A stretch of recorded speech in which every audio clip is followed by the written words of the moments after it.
Hey everybody, welcome back to Northernlion Plays The Binding of Isaac AFTERBIRTH Plus. This is the one. This is the most exciting one. Because when you lose a run, it hurts. Oh my god, our stats are so good. 0 BV3 ASMF. When you lose a run, it's painful. It's like when you try so hard but you don't succeed. No, that's not DMCA-able. I wasn't making a reference to the Coldplay song. I was just uttering those words together. That's not intellectual property. You can't patent an arrangement of words. Well, I don't know. I think that's BS. I guess you could patent an arrangement of words if it's like a book or a screenplay, or if it's being sold for commercial purposes or something. I suppose I could understand, and I suppose this video is for commercial purposes. Although if I were in court, I would argue that this is just for fun, and any kind of monetary benefit is merely a happy coincidence. I don't know if it would hold up, but that's the way I would sell it. So here's my thoughts right now. Why don't we indeed go into the curse room? I think we'll use it like... No, I think we save the temperance card, because I don't think we would even be able to get the penny, because we'd have to walk through the door before the penny even spawned.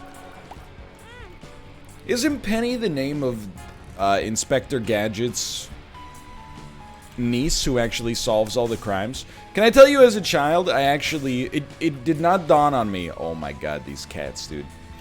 It did not dawn on me that half the fun of Inspector Gadget was that his niece solves all the problems for him. Honestly, as a kid, I was just like, he's got cool legs. It wasn't until someone brought it up to me as an adult. They're like, yeah, he's like an inventor, but all of his inventions suck, and his 10-year-old niece actually ends up solving all the mysteries and stuff like that, that I was like, wait a minute. First, I was like, mad. I was like, how dare you insult Inspector Gadget like that? Then when I got, I actually thought about it, I was like, Penny does solve all of the problems. Do you hear this, cat? It's 11 a.m., dude. Chill out. It's Monday. It's a long weekend. What are you stressed out about? Ruka! What is it? He's lost his mind. You're the one who's lost, Gabi. Lost his mind. That's not how it goes. You're the one who's out, Gabi. Out of his mind. Back to formula? Dude, that was a good impression. 10,000 years of progress. It's been a while since I've seen Spider-Man 1. I really like Sam Raimi. Like, no joke, Evil Dead 2. I mean, it's not a joke. You wouldn't take this as a joke, for sure. Evil Dead 2 is one of my favorite movies of all time. Full stop. You know what? I bet we get something. Yep, just by doing that.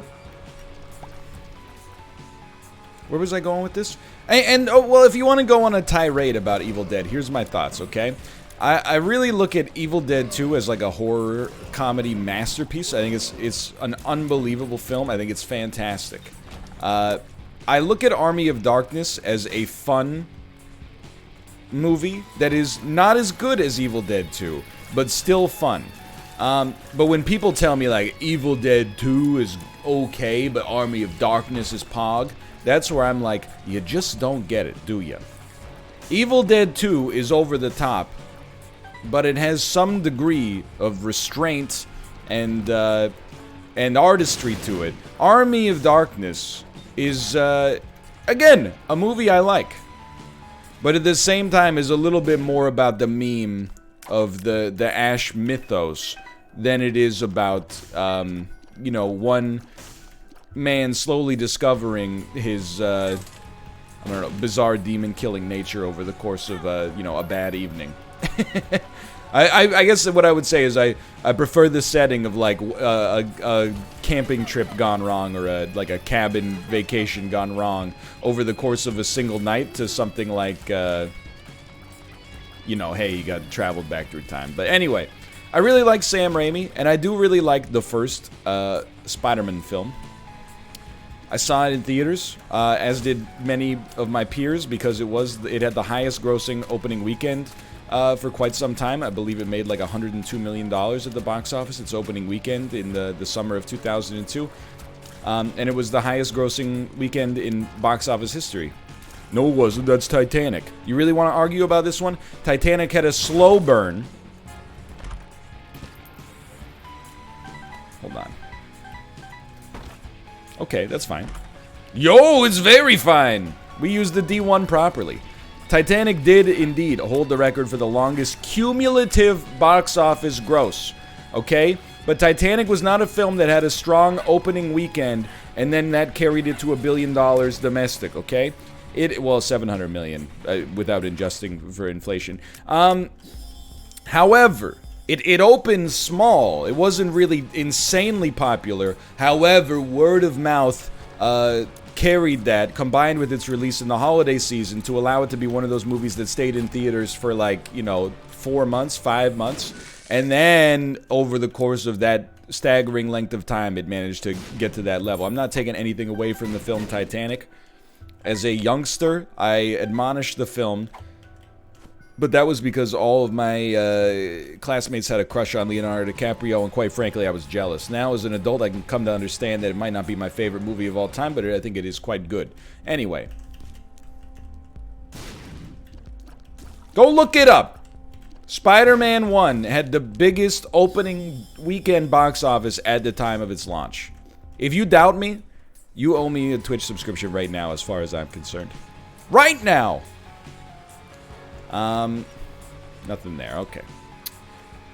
But anyway, I like Spider-Man, and Spider-Man 2 is even better, for sure. That movie has some really funny cheese in it. Now, I think the cheese is actually by design, and it's kind of an attempt to marry the deliberately kitschy nature of Silver Age Spider-Man comic books with a more cinematic style that's a little bit slicker, but it is very funny. You're the one who's out, Gabi, out of his mind. Very funny line. Honestly, I don't even think I've like sworn off of Void, I think. When the Green Goblin busts through Aunt May's bedroom window and forces her to finish the Lord's Prayer. Finish it. As we forgive those who trespass against us. That was more like C-3PO instead of Rosemary Harris. Who's Rosemary Harris? She played Aunt May. You couldn't pick that up from context clues? Come on. Tobey Maguire, Kirsten Dunst, Willem Dafoe, James Franco, Rosemary Harris, Cliff something. That's the one where I'm like, I know he's named Cliff something. Played Uncle Ben. Excuse me? Ooh, don't mind if I do. NL, what are you talking about? I'm talking about Spider-Man, okay? And if it's too real for you or whatever, I guess you can just leave. But my favorite cheesy moment in Spider-Man 1 is when the Green Goblin catches Spider-Man and he uses his wrist-mounted paralysis gas launcher to launch paralysis gas from his wrist into Spider-Man's face, and then he goes, sleep. Just imagining the fun Willem Dafoe must have had while he said that line. He's like, I've been in many Oscar-nominated films, so let me just make sure I get this line read right. Green Goblin, stage direction, menacingly, sleep with 11 E's. Yes, that's correct. Alrighty. What's the payment for this movie again? Oh, a burlap sack with a $sign painted on it? Alright, I'm in. Not to say he wouldn't have had fun making the movie, or that he only did it for financial reasons. Okay, let's do some little things right. I mean, this run's good. Again, I say this as someone who likes Spider-Man 1. Now, do I think that Spider-Man 1 and Spider-Man 2 are better than Far From Home and Homecoming? Look. I'd have to watch Spider-Man 2 over again. I did like Homecoming a lot. And I really like Far From Home, honestly. I think Far From Home is a little underrated. Not to say that I think it's an incredible movie that, you know, the Academy forgot. But, you know, I think it's about on the level of Homecoming. Maybe a little bit worse, but I think that it has become kind of a... Not the most beloved Marvel film, which is actually fair. Because we all know the most beloved Marvel film is Iron Man 3. That's the joke. Two of clubs. Holy card. I'm gonna be honest with you, I think a holy card is a piece of crap. I will use it, but truth be told, I think like 10 out of 10 times I would rather have the chariot.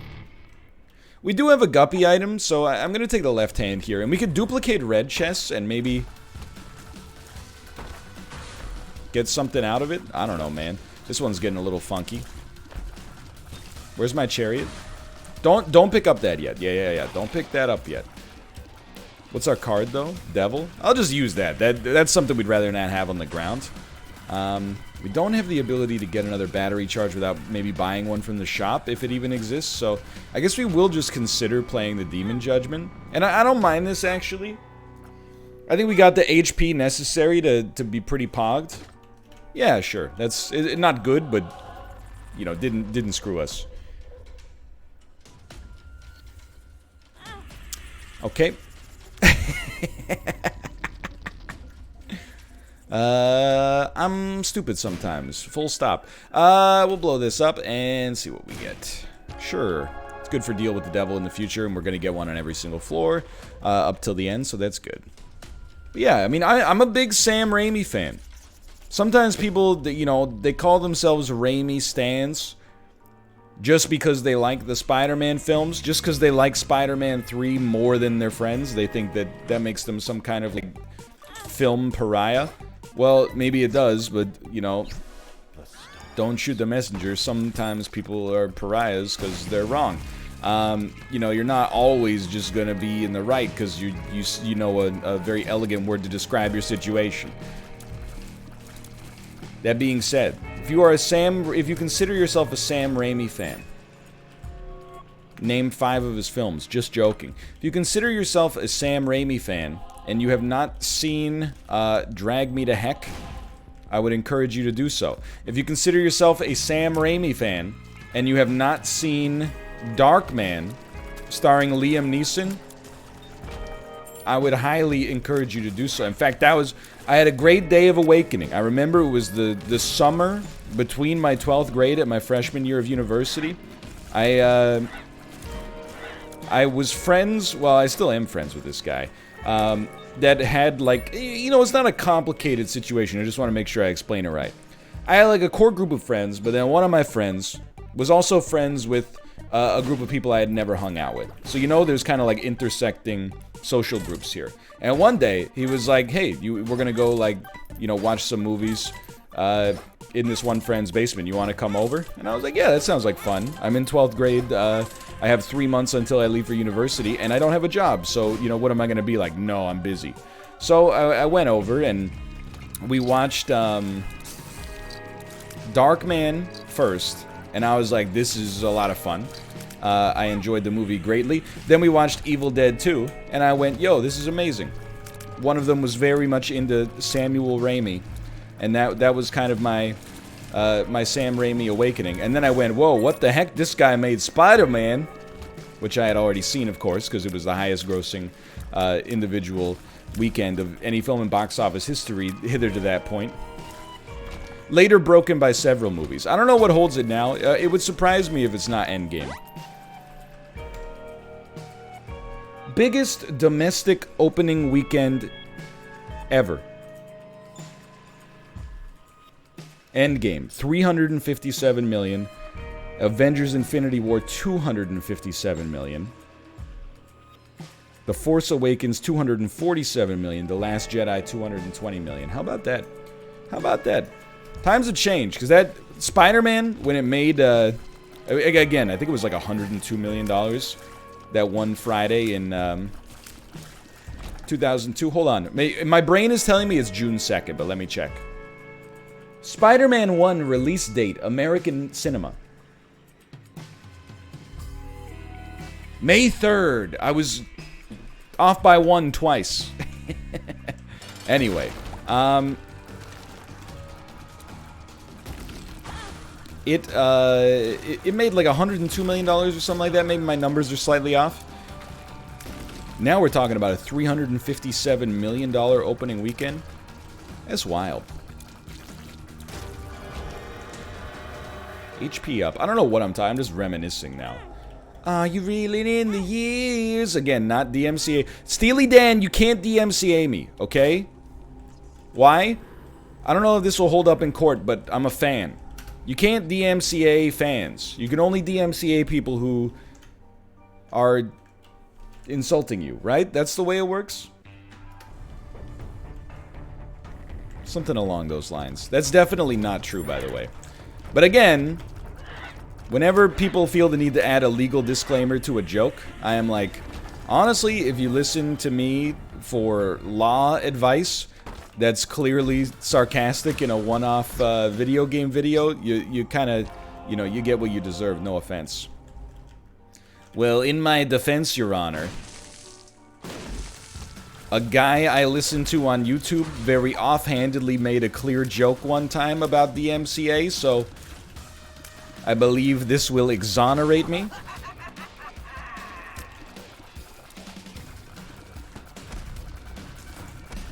We don't have to get into it. I mean, it's not like a touchy subject at all. But I do get annoyed sometimes. You know, you'll see like legal disputes on the internet. And you know, someone's a lawyer, that's one thing. But I do also feel like when people go like, well, this person's a lawyer, they just assume that like every lawyer has like the same knowledge and interpretation of the law. And they're like, oh, well, if a lawyer said it, then okay, there can't possibly be any dispute, even though the whole basis of their profession is arguing. But even like beyond that, I feel like, at least in North America, the perception that people have of the law is truly insane.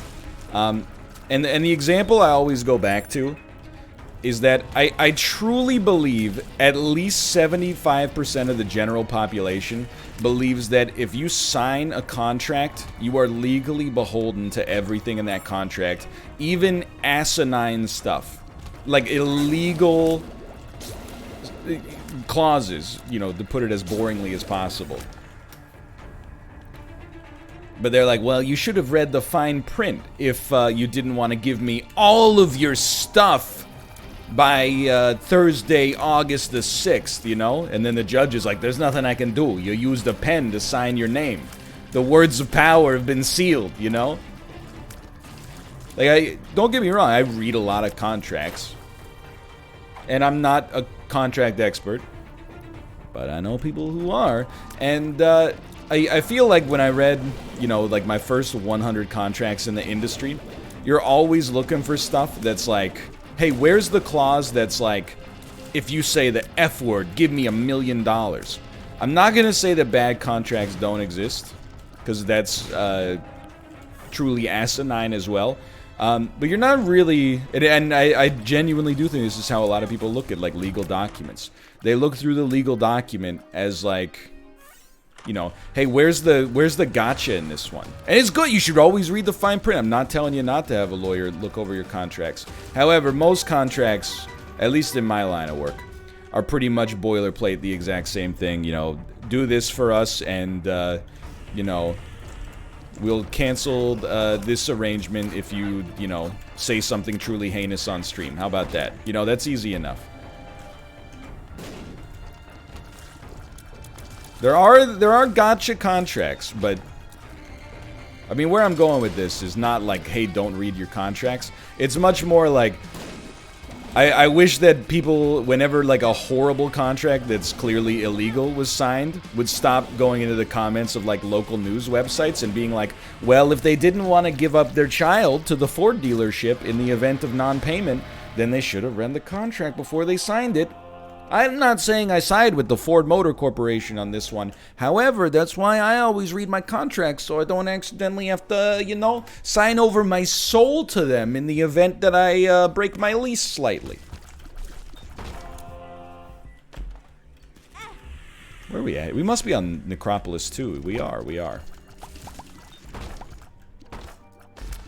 But yes, read your contracts all the way through, no doubt.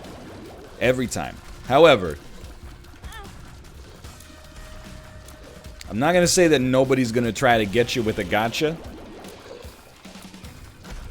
But most of them, I mean, I've read like 1,000. But admittedly, they're all from like the same 100 companies. Maybe I haven't read 1,000. I probably read like 250. That'd be my guess. But they're all basically like, you know, the vibe you get is like, hey, we would rather just get this show on the road as well, but, you know, legal forces us to make you sign this thing that says, like, you know, you're not going to sue us for $1 million if you slip and fall while doing the sponsor stream. Yeah, fair enough. All right. 500,000 then? $529,600. That's how much you are on the hook for because you didn't read the fine print or call a lawyer. The purpose of the law is to get you. Sorry that you happen to get punked.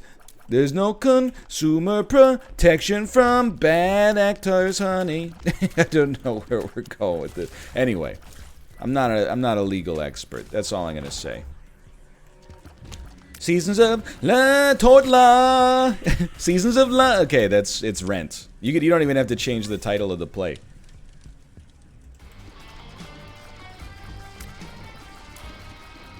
I don't know. I have a weird. I wouldn't say a weird relationship. I have a dismissive relationship towards bureaucracy in general.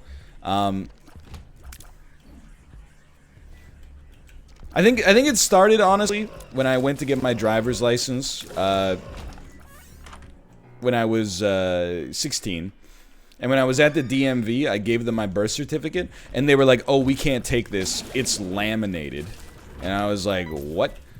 And they're like, yeah, you have to bring this to a notary public, and then have them notarize that it has not been tampered with, and then we can accept it.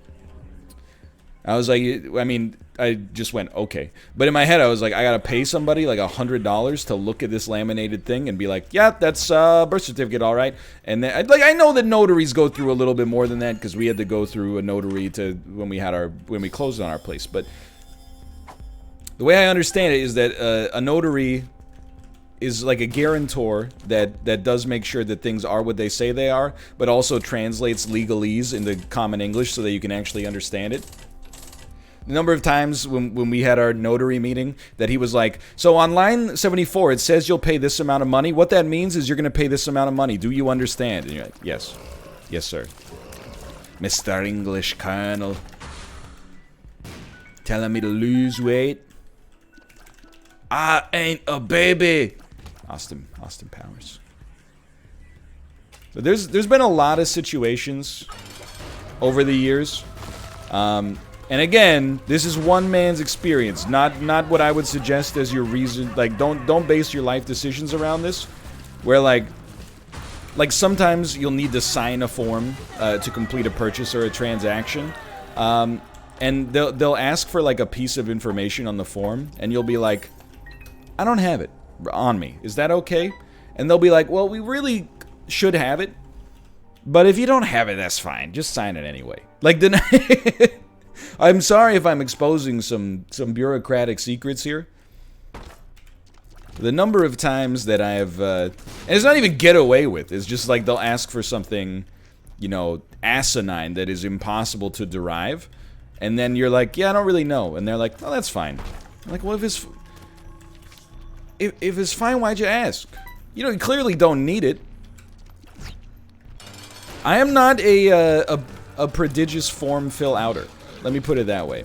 If a field has an asterisk, I will fill it out. If a field does not have an asterisk, I will push back on it. And I'm talking about like in every circumstance. I mean, we've already gone off on this. I feel like, in some ways, history has vindicated me. Because if you go back to Isaac episodes, even like... Oh, let's go. Even a couple of years ago, people largely agreed with me. I'm not going to say that I was some kind of martyr for this one, but... you know, whenever I would, like, you know, buy clothes, for example, they'd be like, hey, do you want to become a part of the Banana Republic loyalty program? And you're like, what does it give me? And they're like, nothing. Nothing, but, like, maybe in the future we'll send you emails about sales. And, when you go no, sometimes people are like, okay, but sometimes you gotta give them an explanation. And you're like, because I don't want your... Like, don't get me wrong. Like, I'm not trying to personally insult you. But this is the mall. You want me to give you my personal information? You're gonna store it in a computer at the mall? I don't even know who you are. It's not because I'm like a pseudo-public figure. I think that's like flattering myself too much. It's more like, can we just have like a 1950s style business arrangement here where I buy shirts from you and you give me the shirt in exchange for legal tender?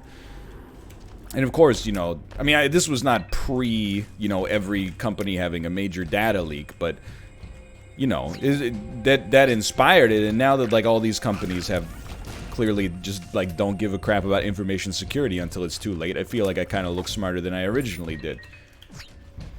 The worst, for sure, oh man, let me tell you, when they say, hey, can we have, like, your address for this? Can we have your phone number for this? I'm like, no. When they say, like, can I get your phone number? They don't even, like, tell you what it's for. That one. And by the way, I hear you tripping over yourselves. The employees are forced to ask in order to fulfill the corporate policy, and they've got internal quotas. That's fine. But I'm just buying a shirt. That stuff is, like, that's not really my responsibility. You know, to give my personal data to a private corporation so that the employee that they're exploiting, you know, is slightly less exploited. I tip. I'm a tipper. I understand my engagement with that system. And it actually, like, you know, I mean, that's a transaction I'm way more happy with, quite frankly. Is to, you know, give you a little capital directly out of my pocket instead of like, hey, you know, we'll give your information to this company and then I'll be in line for a 10-cent an hour raise 24 months from now, and they'll sell your data to, you know, like robocalling services for 5 cents a line. I'd rather just give you like $4 or $5 out of my pocket and say thanks for the coffee, you know? And well, that's a big tip for coffee. Let's say coffee and, you know, 2 breakfasts or something like that. But anyway. The sneaky, like, sales technique of, like, hey, we're almost all set. Last thing I need is your phone number. Nope. No, you do not. I'm pretty sure that the way this actually works is you put the shirt in a bag, or no bag, if I say no bag, and then I give you an accepted form of legal tender, and then we go about our merry way. I don't need to know about the sales at Old Navy. If I need a reasonably, you know, if I need socks, I'm not gonna wait for a sale. I'll just come in. They're like $3 for a pair. I don't want to be... Is that how you picture me? You picture me waiting by my computer? My wife's like looking at my socks. They got holes in them that looks like Joe Exotic's underpants. Not because they have holes in them, but because they have spots like a leopard. But then he's a tiger guy. So anyway, the point is a tiger can't change his spots. And she's like, please, it's gone on for months. I'm begging you, buy some socks. And I'm like, I can't. I gave that nice young man at Old Navy my email address. And I told him, please, get in touch when you have sock sales. It's not really like that. I feel like I have not talked about Isaac since the first floor. And I could not be happier, quite frankly. What's your point with all this? I mean, my point for all this is not to change the way you live your life. It's rather just to give you a little extra strength if you ever find yourself being the... Like, I'm not a crazy, like, conspiracy uncle or something like that. I'm not like, you know, hey... Old Navy's just you selling like when we give our data to like the medical office when we go in for a checkup. Occasionally, well, by occasionally I mean one time. One time there was a guy there that was like, "You guys are selling our blood to China," and I was like, "This guy." Hold on, let's hear him out. No, I was like, this guy is unwell. I'm not that guy. I'm more the guy that's like, I just want to buy the shirt, dude. I don't really think you need to know my like social insurance number.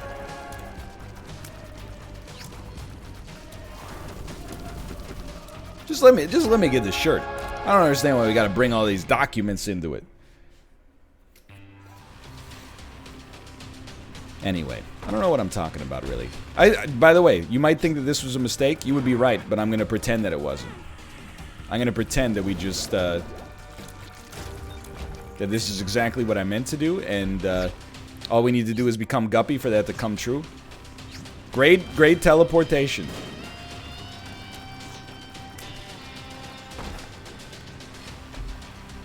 If anything, I actually think that, I think compared to the average person on Earth, I am more concerned about, like, data sensitivity.